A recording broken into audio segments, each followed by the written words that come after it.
Hi, and welcome again to the joy of tennis teaching. I just came back from a wonderful trip to San Diego where we enjoyed the cooler weather and did some really cool touristy things. But it's nice to be back home. I'd like to thank Phil Azar for this week's video. Phil sent an interesting question. He wanted to know my perspective on the different skill sets needed to work as a resort pro and as a club pro, and which did I think required more skill. I've been very lucky in my career. I've worked a lot of years in resorts, but I've also had a good amount of experience in different clubs. 3 or 4 of my longest assignments in PBI were in clubs, and after I left PBI, I stayed in a club for many, many years. So I think I've got a good handle on the difference between these two things. And it really comes down to 2 things. Teaching is teaching, wherever you're at. But the 2 differences between resort teaching and club teaching have to do with communication style and your planning horizon. I'll explain that a bit more in a minute or 2. But communication style, in a resort environment, you have to be the initiator. You have to be outgoing. You have to approach the guests. If you sit around waiting for people to come and just ask for lessons, you could have some very, very slow times. You'll have some busy times too, where the guests come wanting the tennis, but it's important that you're out there and really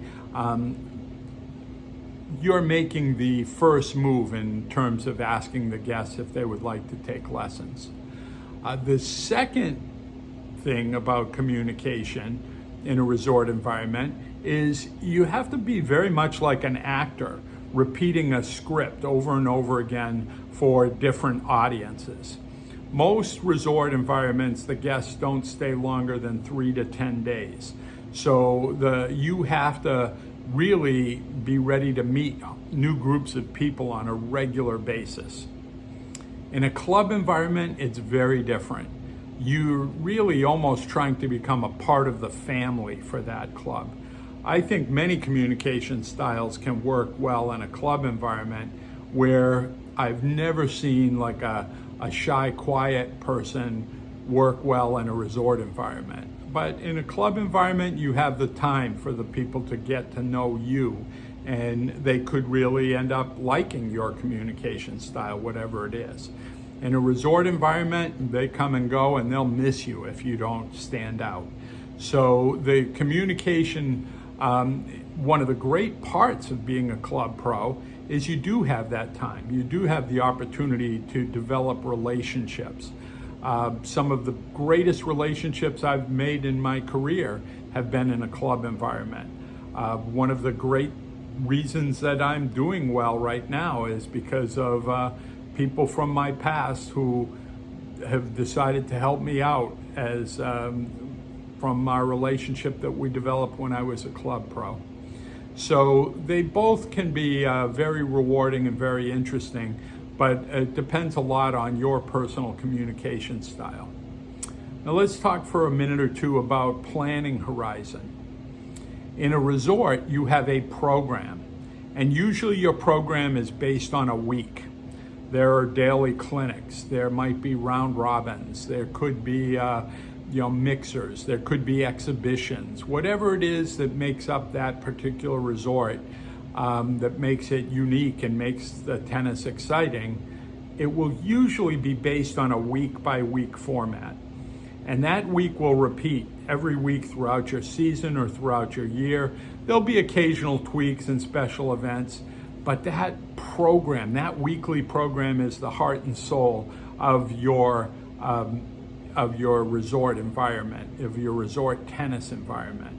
And that's why you have to be an actor, repeating that script for that week over and over again.